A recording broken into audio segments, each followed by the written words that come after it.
காதலிக்க நேரமில்லை அப்படின்னு சொல்லி இப்போ ஒரு படம் வந்திருக்கு. இந்த படம் நான் பார்க்கல. பட் ரிவ்யூ நான் பார்த்தேன். யார் ரிவ்யூ தெரியுமா? நம்ம ப்ளூ சட்ட. அந்த மனுஷன் எல்லா படத்தையும் சகட்டு மேனிக்கு திட்டுவாரு. ஸோ அதுக்காகவே பார்க்குறது. ஸோ அப்படிதான் இந்த படத்தோட ரிவ்யூவும் நான் பார்த்தேன். பார்க்கும்போது இந்த படத்துடைய தீம் அப்படின்னு சொல்லி ஒரு சில விஷயங்கள்லாம் இவரு சொல்றாரு. குழந்தை வேணும். ஆனா ஆம்பளத்தனம் வேணாம் அப்படின்னு நினைக்கிற ஒரு பெண். ஃபேமிலி ரெஸ்பான்சிபிலிட்டீஸ் குடும்ப பொறுப்புகள். முக்கியமா குழந்தை பெத்துக்கிறது. இந்த மாரி எந்த விஷயமும் எனக்கு பிடிக்காது அப்படின்னு சொல்ற ஒரு ஆண். Gay parenting, single parenting, living together, marriage பண்ணிக்காம ஒண்ணா வாழ்றது. ஏன் கேய் பேரண்டிங் இருக்கக்கூடாது? ஓரின சேர்க்கையாளர்கள் ஒரு குழந்தைய எடுத்து வளர்க்கிறத பத்தி இந்த படம் பேசுது. அப்ப என்ன அர்த்தம் அப்படின்னா, ஒரு படத்தின் மூலமாக இந்த மாதிரி கேய் பேரண்டிங் பண்ணலாம். மேரேஜ் ஆகாமலே ஒண்ணா சேர்ந்து வாழலாம். மேரேஜ் லைஃப்க்குள்ள மட்டும் தான் குழந்தை பெத்துக்கணும் அப்படின்ற மாதிரி எதுவுமே தேவையில்ல. ஒரு ஆண் இருக்காரு, ஒரு பெண் இருக்காங்க. அவங்களுக்கு ஒருத்தருக்கு மேல ஒருத்தர் காதல் வருது. அவங்க ஒண்ணா சேர்ந்து வாழ்ந்துக்கிறாங்க. ஆண் துணை தேவையில்லாமலே ஒரு பெண் வந்து குழந்தை பெத்துக்கலாம். ஸோ இந்த மாதிரி புரோகிரசிவ் முற்போக்குத்தனமா நாங்க யோசிக்கிறோம் அப்படின்னு சொல்லி, இந்த படத்த வந்து எடுத்து வச்சிருக்காங்க அப்படின்றது, இந்த ரிவ்யூஸ்ல இருந்து எனக்கு கிடைச்ச ஒரு இம்ப்ரஷன். அந்த படம் நான் பார்க்கவும் இல்ல, பார்க்கவும் போறதில்ல. இந்த மாரி விஷயத்த பத்தி நான் எப்படி யோசிப்பேன்னு உங்களுக்கு தெரியும்னு நெனைக்கிறேன். இந்த படத்த எடுத்தது யாருன்னு பார்த்தா, வேற யாரு? நம்ம வருங்கால முதல்வர் உதயநிதி ஸ்டாலினுடைய மனைவி. அவங்களா? அவங்க எல்ஜிபிடிக்கு ஆதரவா அந்த கேய் பிரைட்லலாம் போயிட்டு கொடியெல்லாம் ஆட்டி, நான் ஓரின சேர்க்கைக்கு ஆதரவான ஆள் அப்படிலாம் அவங்க வந்து காமிச்சுக்கிட்டவங்க. ஸோ இதுல ஒண்ணும் ஆச்சரியம் இல்ல. அவங்க இப்படி தான் படம் எடுப்பாங்க. ஸோ அதோட சேர்ந்து நாங்க வந்து இன்னைக்கு எல்ஜிபிடி கியூ கம்யூனிட்டியோட support along with Sahodaran and Karun Raman இங்க நாங்க காட்டுறதுக்காக பெசன்ட் நகர் பீச்ல ஒரு ரேலி கண்டக்ட் பண்ணியிருக்கிறோம். ஒரே ஒரு படத்துல அவங்க பண்ண விஷயங்கள்லாம் பாருங்க. மேரேஜ் அது அன்னெசசரி. கேய் பேரண்டிங் தாராளமா பண்ணிக்கலாம். லிவிங் டுகெதர் மேரேஜே வேணான்னு சொல்லியாச்சு. எப்படி வாழ்ந்தா என்ன? ஃபேமிலின்னு ஒண்ணு ஃபார்ம் பண்ணா அதுல பொறுப்புகளும் சேர்ந்து வரும். முக்கியமா குழந்தைகள். குழந்தைகள் அப்படின்றது வளர்க்கிறது ரொம்ப கஷ்டம் அப்படின்றது ஒவ்வொரு பேரண்ட்ஸ்க்கும் தெரியும். ஆனா இந்த படத்துல ஒரு கேரக்டர் அவருக்கு செக்ஸ் வேணும். ஒரு பெண் வேணும். அவங்க கூட ஒண்ணா வாழணும். ஆனா குழந்தைகள் வேண்டாம். அந்த பொறுப்பெல்லாம் நான் வந்து எடுத்துக்க மாட்டேன். அப்படின்ற ஒரு மைண்ட் செட்ல வாழ்ற ஒருத்தர வந்து இவங்க நார்மலைஸ் பண்ணியிருக்காங்க அப்படின்றது தான் இதுல முக்கியமான ஒரு அப்சர்வேஷன். உங்கள ஒருத்தருக்கு பிடிச்சிருக்கா? இஷ்டம் போல வாழ்ந்துக்கோங்க. அவர பிடிக்கலையா? விட்டுருங்க. நெக்ஸ்ட்டு அடுத்த ஆள பார்த்துக்கலாம். இதுதான் இவங்க பேசுற பெண்ணியம். இவங்க பேசுற விடுதலை. இவங்க பேசுற தனி மனித சுதந்திரம். இவங்க நோக்கம் ஒண்ணே ஒண்ணு தான். ஃபேமிலி. முக்கியமா நியூக்ளியர் ஃபேமிலி அப்படின்ற அந்த ஒரு ஸ்ட்ரக்சர வந்து நம்ம உடைக்கணும் அப்படின்றது தான், இந்த பெண்ணியம் பேசுற முக்கியமா நாத்திக பெண்ணியம். எப்படி வேணா வாழ்ந்துக்கலாம் அப்படின்னு சொல்ற இந்த பெண்ணியம் பேசுறவங்களுடைய அடிப்படை கொள்கை என்ன அப்படின்னா, அடிப்படை நோக்கம் என்ன அப்படின்னா, ஃபேமிலிய உடைக்கணும். ஏன் ஃபேமிலிய உடைக்கணும் அப்படின்னு நீங்க கேட்டீங்கன்னா, ஒரு சொசைட்டி நார்மலா ஃபங்ஷன் ஆகணும் அப்படின்னா, அதனுடைய அடிப்படை கூறாக இருக்கிற ஒரு ஆண், ஒரு பெண். அவங்க 2 பேரும் ஒரே வீட்ல ஒண்ணா வாழ்றாங்க. அதன் மூலமாக அவங்களுக்கு குழந்தைகள் பிறக்குறாங்க. அந்த குழந்தைங்கள அவங்க ஒரு சொசைட்டில ஒரு ரெஸ்பான்சிபிள் பேரன்ட்ஸா அவங்க 2 பேரும் ஒண்ணா சேர்ந்து வளர்க்குறாங்க. ஒரு குழந்தை வளர்றதுக்கு அதுக்கு சோறு மட்டும் போட்டா போதாது. ஒரு ஃபேமிலி, ஒரு ஆண், பெண் அவங்க 2 பேரும் சேர்ந்து ஒரு குழந்தைய வளர்க்கும்போது தான், ஒரு ஆணுக்கான ஒரு தனித்துவமான ஒரு சில விஷயங்களும், அந்த பெண்ணுக்கான தனித்துவமான விஷயங்களும் ஒண்ணா சேர்ந்து ஒரு கம்ப்ளீட் ஒரு நரிஷ்மென்ட் வந்து அந்த குழந்தைக்கு வந்து கிடைக்கும். ஒரு குழந்தை பிசிக்கலா உருவாகுறதுக்கு ஒரு ஆணும், பெண்ணும் தேவை. இதுதான் வந்து இயற்கையினுடைய நியதி. இயற்கையினுடைய ஸ்ட்ரக்சரே அப்படிதான். அதே மாதிரி இயற்கை அங்கேயே நிக்கல. அதுக்கப்புறம் ஒரு குழந்தை பிறந்ததுக்கு அப்புறமும், அதுக்கு ஒரு அம்மா அதுக்கு தேவ. அப்பாவும் தேவ.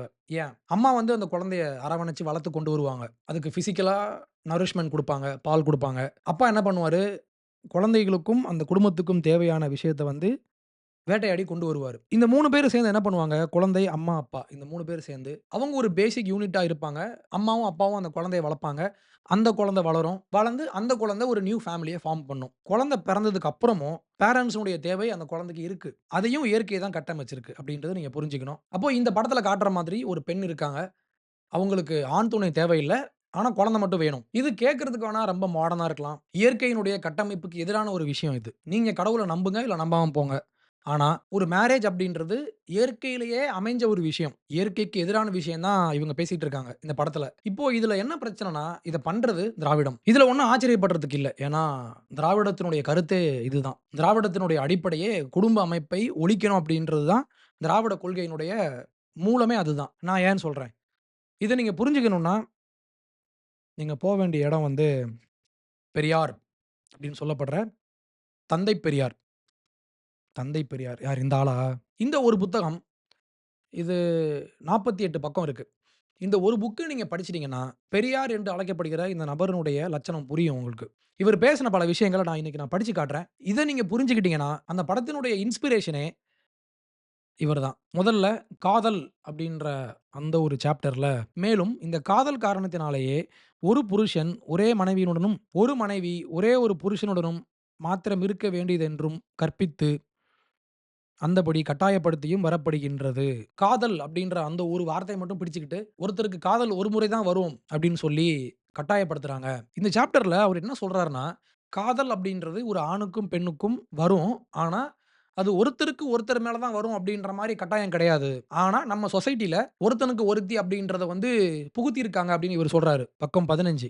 இன்னும் சிறிது வெளிப்படையாய், தைரியமாய் மனித இயற்கையையும், சுதந்திரத்தையும், சுபாவத்தையும், அனுபவத்தையும் கொண்டு பேசுவதானால், இவையெல்லாம் ஒரு மனிதன் தனக்கு இஷ்டமான ஒரு ஓட்டலில் சாப்பிடுவது போலவும், தனக்கு பிடித்த பலகாரக் கடையில் பலகாரம் வாங்குவது போலவும், அவனுடைய தனி இஷ்டத்தையும், மனோபாவத்தையும், திருப்தியையும் மாத்திரமே சேர்ந்ததென்றும், இவற்றுள் மற்றவர்கள் பிரவேசிப்பது அதிக பிரசங்கத்தனமும், அனாவசியமாய் ஆதிக்கம் செலுத்துவதும் ஆகுமே என்று தான் சொல்ல வேண்டும். இந்த வார்த்தைய ரொம்ப முக்கியமா நீங்க கவனிக்கணும். ஒண்ணு மனித இயற்கை, நேச்சர், ஃப்ரீடம். அதுக்கப்புறம் சுபாவம், அதாவது இன்ஸ்டிங்க்ட். 4வது எக்ஸ்பீரியன்ஸ். இந்த 4 விஷயத்தையும் வச்சு நம்ம பேசுறதா இருந்தா, இது எல்லாமே இந்த ரிலேஷன்ஷிப் அப்படின்றது எப்படின்னா, ஒரு மனிதன் தனக்கு இஷ்டமான ஒரு ஹோட்டலில் சாப்பிடுவது போலவும். நீங்க இப்போ ஒரு உணவகத்துக்கு போறீங்கன்னா, ஒருத்தருக்கு பரோட்டா பிடிக்கும், ஒருத்தருக்கு பிரியாணி பிடிக்கும், ஒருத்தருக்கு நூடுல்ஸ் பிடிக்கும், ஒருத்தருக்கு ஒயிட் ரைஸ் பிடிக்கும். அதே மாதிரி ஒரு மனிதன் ஹோட்டல்ல போயி, அவனுக்கு என்ன பிடிக்குன்றத அவன் சூஸ் பண்ணிக்கலாம். அவனுடைய தனி இஷ்டத்தையும் தனக்கு பிடித்த பலகார கடையில் பலகாரம் வாங்குவது போலவும்,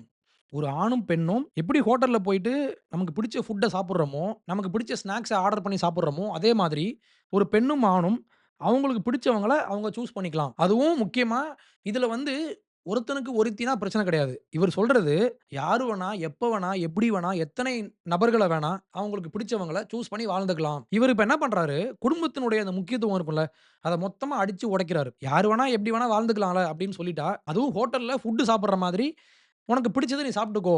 இப்படின்னு சொல்றதன் மூலமாக, ஒரு ஆண், ஒரு பெண் அவங்க ஒண்ணா வாழ்றாங்க. அவங்களுக்கான குழந்தைகள், அவங்களுக்கான ரெஸ்பான்சிபிலிட்டீஸ் இந்த மாரி எல்லா விஷயத்தையும், இதெல்லாம் தேவையில்லாத விஷயம் அப்படின்னு பேசி, மொத்தமா முடிச்சு விடுறாரு ஈவேரா. விபச்சாரம் அப்படின்ற ஒரு சாப்டர்ல பக்கம் 29. சாதாரணமாகவே இன்றைய கற்பு, விபச்சாரம் என்னும் வார்த்தைகள், சுதந்திரமும், சமத்துவமும் கொண்ட வாழ்க்கைக்கு சிறிதும் தேவையில்லாததே ஆகும். ஜீவ சுபாவங்களுக்கு இவ்விரண்டு வார்த்தைகளும் சிறிதும் பொருத்தமற்றதே ஆகும். ஜீவ சுபாவங்கள்னா, நேச்சுரல் இன்ஸ்டிங்க்ட்.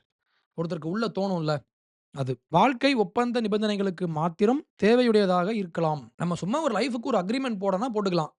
மத்தபடி இதுல எந்த யூசும் கிடையாது. ஆன போதிலும் கூட, அதாவது மேரேஜ் அப்படின்ற அந்த ஒரு கமிட்மென்ட்‌க்குள்ள நீங்க வரீங்க. ஒரு கமிட்மென்ட்‌க்கு வேணா அது தேவைப்படலாம். ஆனா அப்ப கூட அவையும் இயற்கைக்கு முரணானது என்பதை யாவரும் ஒப்புக்கொண்டு தான் ஆக வேண்டும். ஆனா அது இயற்கைக்கு எதிரானது. எது?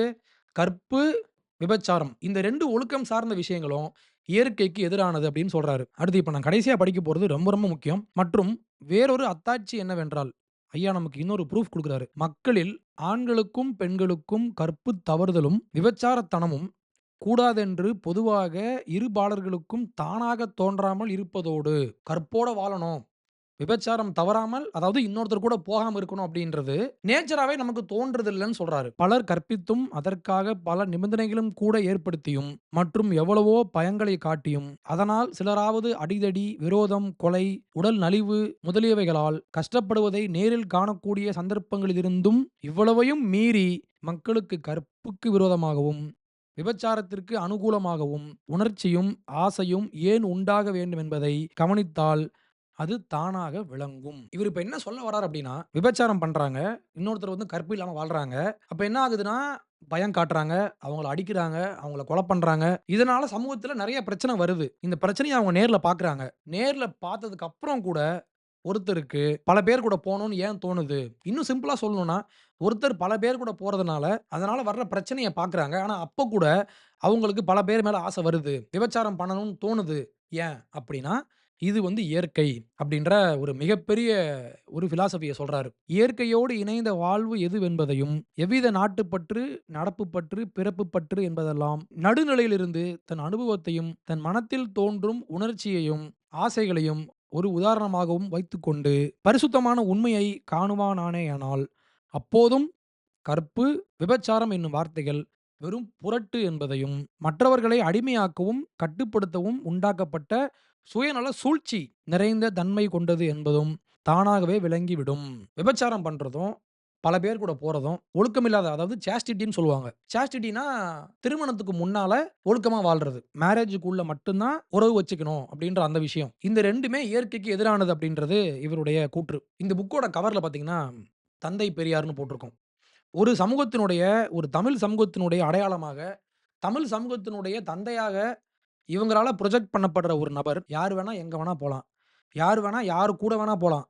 யார் வேணா எத்தன பேர் கூட வேணா போலாம். விபச்சாரம் அப்படின்றதும், கற்பு ஒழுக்கம் இல்லாமல் வாழ்றதும் இயற்கை அப்படின்னு பேசுறாரு. இப்ப இந்த ஆளு பேசுனதையும், இந்த படத்தையும் நீங்க ஒண்ணா வச்சு பார்த்தீங்கன்னா, நல்லா ஒத்துப்போகும். ஸோ இதுல வந்து நமக்கு ஒண்ணும் ஆச்சரியம் கிடையாது. திராவிட கூட்டம், பெரியார தூக்கி பிடிக்கிற எல்லாருமே இத வந்து ஆதரிப்பாங்க. இது அவங்களுடைய கொள்கை. பெரியார் சொல்லிட்டு போனது தான் அவங்க பண்ணிட்டு இருக்காங்க. அதுதான் அவங்களும் பிரீச் பண்ணிட்டு இருக்காங்க. இந்த மாதிரி ஒருத்தர் பேசிட்டு இருக்கும்போது, இவருடைய சமகாலத்துல வாழ்ந்த இன்னொருத்தர் சி.எஸ். லூயிஸ். மியர் கிறிஸ்டியானிட்டி அப்படின்ற இந்த புத்தகம் ஏன் முக்கியம்னா, இந்த சி.எஸ். லூயிஸ் ஒரு காலத்தில நாத்திகராக வாழ்ந்தவர். கடவுள் இல்லை, கடவுள் இல்லை, கடவுள் இல்லவே இல்லை அப்படின்னு இவரும் ஒரு காலத்தில பேசிட்டு இருந்த மனுஷன் தான். இந்த சி.எஸ். லூயிஸ் யார் தெரியுமா? நீங்கலாம் நார்னியா படம் பார்த்திருப்பீங்க. அந்த ஃபிலிம்ஸ் வந்து இவர் எழுதின நாவல பேஸ் பண்ணது தான். மொத்தம் 7 நாவல். என்கிட்ட இப்ப 2 புக் இருக்கு. இந்த சி.எஸ். லூயிஸ் நாத்திகராக இருந்து, அதுக்கப்புறம் கடவுள ஏற்றுக்கொண்டு, அதுக்கப்புறம் அவர் நெறைய புக்ஸ் எழுதியிருக்காரு. முக்கியமானது வந்து மியர் கிறிஸ்டியானிட்டி. இந்த புக்ல ஈவேரா பேசின பல விஷயங்களுக்கு நமக்கு வந்து பதில் இருக்கு. இந்த புக்ல செக்சுவல் மொராலிட்டி அப்படின்ற ஒரு சாப்டர் இருக்கு. அதுல இவர் என்ன பண்றாருன்னா, சாப்பாட்டையும், செக்ஸையும் கம்பேர் பண்றாரு. எப்படி சாப்பாடு அப்படின்றது நமக்கு ஒரு நேச்சுரல் இன்ஸ்டிங்க்ட்டோ, அது ஒரு இயற்கையான ஒரு உணர்ச்சி. அதே மாதிரி செக்ஸும் ஒரு உணர்ச்சி தான். அது ஹெல்த்தி தான். ஆனா, இவர் என்ன சொல்றாரு, "the biological purpose of sex is children. Just as the biological purpose of eating is to repair the body." நம்ம சாப்பிடுற உணவினுடைய நோக்கம் வந்து நம்மளுடைய உடலை ஆரோக்கியமாக, அத ஒரு ஃபங்ஷன் ஆக்குறதுக்கு உணவுன்றது அவசியம். அதே மாதிரி செக்ஸினுடைய பர்ப்பஸ் என்ன? பயாலஜிக்கல் பர்ப்பஸ் வந்து குழந்தை பெத்துக்கிறது தான். Now if we eat whenever we feel inclined and just as much as we want. எப்பலாம் தோணுதோ அப்பலாம் சாப்பிடுவேன். எவ்வளோ வேணுமோ அவ்வளோ சாப்பிடுவேன். அந்த மாதிரி ஒருத்தர் சொன்னா, it is quite true. Most of us will eat too much. But not terrifically too much. அப்படி ஒருத்தர் யோசிச்சார்ன்னா, அவர் நெறைய ஃபுட் சாப்பிடுவாரு. One man may eat enough for 2.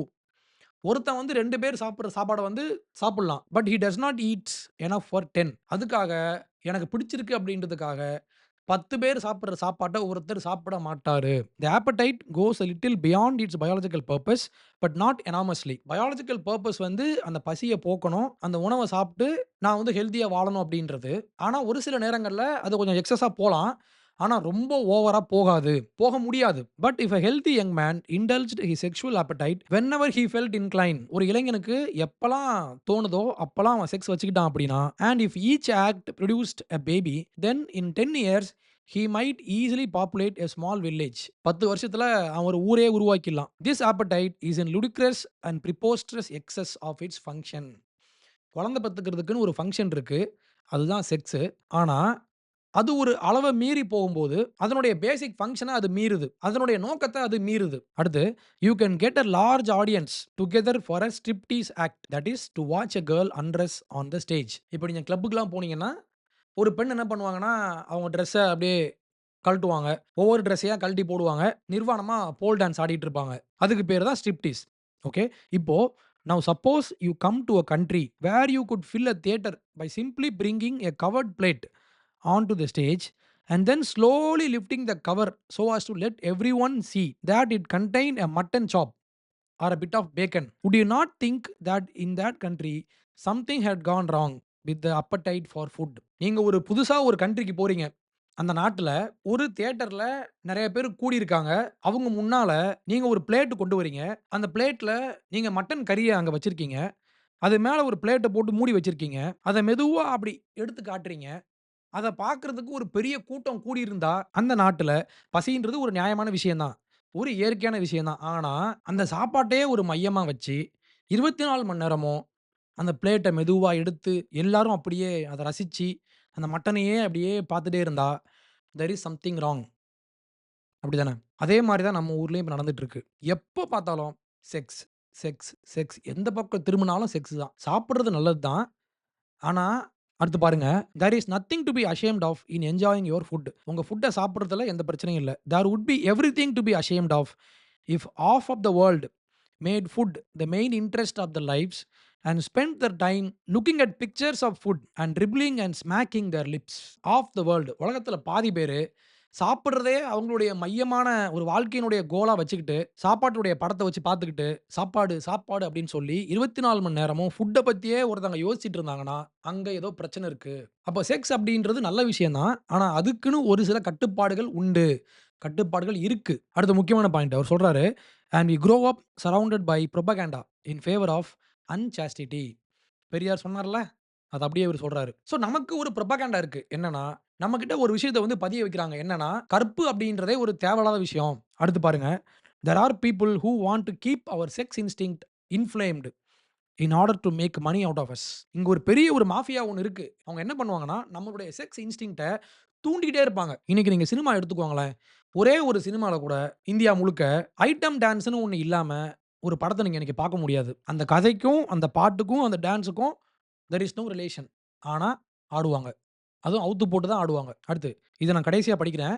இத நீங்க கேட்டீங்கன்னா, அப்படியே பெரியாருக்கே இவரு ஆன்ஸர் பண்ற மாரி இருக்கும். "All the contemporary propaganda for lust combine to make us feel that the desires we are resisting are so natural, so healthy and so reasonable that it is almost perverse and abnormal to resist them." Periyar சொன்னத அப்படியே இவரு சொல்றாரு. நமக்கு மைண்ட்ல தோன்ற இந்த கட்டுப்பாடு இல்லாத இந்த செக்சுவல் ஆசையெல்லாம் நேச்சுரல்.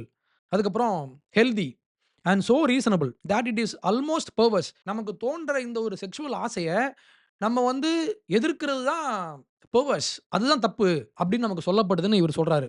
பெரியார் அதான் சொன்னாரு. கற்பு வேண்டாம் அப்படின்ற விஷயமும், விபச்சார எண்ணங்களும் ஒருத்தனுக்கு தோணுது, ஒருத்தனுக்கு தோணிருச்சுன்னா அது சரிதான்.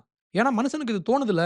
அதனால அது இயற்கை. அது சரின்னு இவரு பேசிட்டு இருக்காரு பெரியார். செக்ஸ் அப்படின்றது ஒரு ஹெல்த்தியான விஷயம் தான். ஆனா என்ன பிரச்சனைனா, the lie consists in the suggestion that any sexual act to which you are tempted at the moment is also healthy and normal. எனக்கு எப்ப வேணா என்ன வேணா தோணும். எனக்கு மைண்ட்ல தோன்ற எல்லா செக்சுவல் தாட்டும் சரியான தாட் தான். அப்படின்றது தான் பொய்ன்னு இவரு சொல்றாரு. எனக்கு இன்னும், இன்னும், இன்னும் அப்படின்னு தோணிக்கிட்டே இருந்துச்சுன்னா, அதுக்கு முடிவே இருக்காது. திராவிடமும், கம்யூனிசமும் எப்பவுமே ஒண்ணா இருப்பாங்க. ஏன் தெரியுமா? கம்யூனிசம் அப்படின்ற அந்த கொள்கைய உருவாக்கி, அதுக்கு ஒரு அடிப்படை போட்டுக் குடுத்தது வந்து ஃப்ரீட்ரிக் எங்கல்ஸ். அவர் எழுதின புக் ஒண்ணு இருக்கு. "The origin of the family, private property and the state" அப்படின்ற ஒரு புக்கு. இந்த புக்கினுடைய மையம் என்னன்னா, குடும்பம் அப்படின்றது தான் கம்யூனிசம் அமையறதுக்கான ஒரு எதிரி. நம்ம குடும்பத்த அழிச்சுட்டோம் அப்படின்னா, ஈஸியா கம்யூனிசம கொண்டு வந்துரலாம். நான் சொல்றத நம்பலன்னா இந்த புக்க நீங்களே படிக்கலாம். குடும்பம்னா அம்மா, அப்பா, குழந்தைகள் அப்படின்ற அந்த ஒரு அமைப்பு இருக்குல்ல. அந்த அமைப்பு இருக்கிறது தான் பிரச்சனை. அந்த அமைப்பு அப்படின்றது அது முக்கியமா மோனோகமி. ஒருவனுக்கு ஒருத்தி அப்படின்ற அந்த வாழ்க்கை முறைய முதல்ல அடிச்சு உடைங்கன்னு இவரு பேசியிருப்பாரு. அந்த புக்ல இருந்து நான் படிக்கிறேன். "Monogamy was a first form of the family not founded on natural but on economic conditions.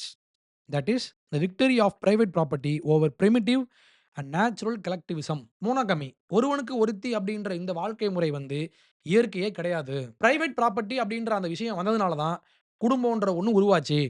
முக்கியமா மோனோகமி. ஒருவனுக்கு ஒருத்தி அப்படின்ற அந்த வாழ்க்கை முறை ஏன் உருவாச்சுன்னா, பிரைவேட் ப்ராப்பர்ட்டிய காப்பாத்துறதுக்கு தான் உருவாச்சு. அப்ப கம்யூனிசம் அப்படின்றது பிரைவேட் ப்ராப்பர்ட்டிக்கு எதிரானது. அப்போ பிரைவேட் ப்ராப்பர்ட்டிய உடைக்கணும்னா, குடும்பத்த உடைக்கணும். எல்லாரும் பொதுவா வாழணும் அப்படின்னா, குடும்பம்ன்றது இருக்கக்கூடாது. குடும்பத்த உடைச்சிரணும். மோனோகமி வேண்டாம். யாருக்கு யார் மேல ஆசை வருதோ, அவங்கலாம் போய்க்கலாம் அப்படின்றது தான் கம்யூனிசம் உடைய அடிப்படை கொள்கை. பெரியார் அப்படின்ற இந்த நபரும் கம்யூனிசத்தினுடைய ஒரு அனுதாபி தானே! அப்ப அவரு இப்படி தான் பேசுவாரு. நான் எப்பவும் சொல்றது தான். கம்யூனிசமும், திராவிடமும் மனித குலத்துக்கு எதிரானது. நம்ம குடும்பத்துக்கு எதிரானது. இவங்க பேசுற நாத்திகம், இவங்க பேசுற கம்யூனிசம், இவங்க பேசுற கே பேரண்டிங், லிவிங் டுகெதர் எல்லாமே குடும்பத்த அழிச்சு காலி பண்ணிடணும். அது மட்டும் தான் இவங்களுடைய ஒரே நோக்கம். நம்மளுடைய எதிரி யார் அப்படின்றத நீங்க அடையாளம் கண்டுக்கோங்க. கம்யூனிசம், அதனுடைய தோற்றுவாயா இருக்கிற கார்ல் மார்க்ஸ் அண்ட் எங்கல்ஸ் இவங்கலாம் ஒரு குரூப்பு. திராவிடம், அதனுடைய தோற்றுவாயா இருக்கிற பெரியார் அப்படின்ற இந்த நபர். இந்த 2 பேரும் ஒண்ணு தான். இவங்க 2 பேரும் தான் நம்ம சமூகத்திற்கு கேடு விளைவிக்கிற ஒரு கூட்டம் அப்படின்றத நீங்க புரிஞ்சுக்கோங்க. எனக்கு ஈவேரா மேல இவ்வளோ ஒரு வெறுப்பு வரதுக்கான காரணம் வந்து, இந்த ஆள் எழுதி வச்ச விஷயம் தான். ஈவேராவும், திராவிடமும் அழிக்கப்பட வேண்டிய ஒரு தத்துவம். இத ஒழிச்சா மட்டும் தான் நம்ம குடும்ப அமைப்பு வந்து நம்ம காப்பாத்த முடியும்.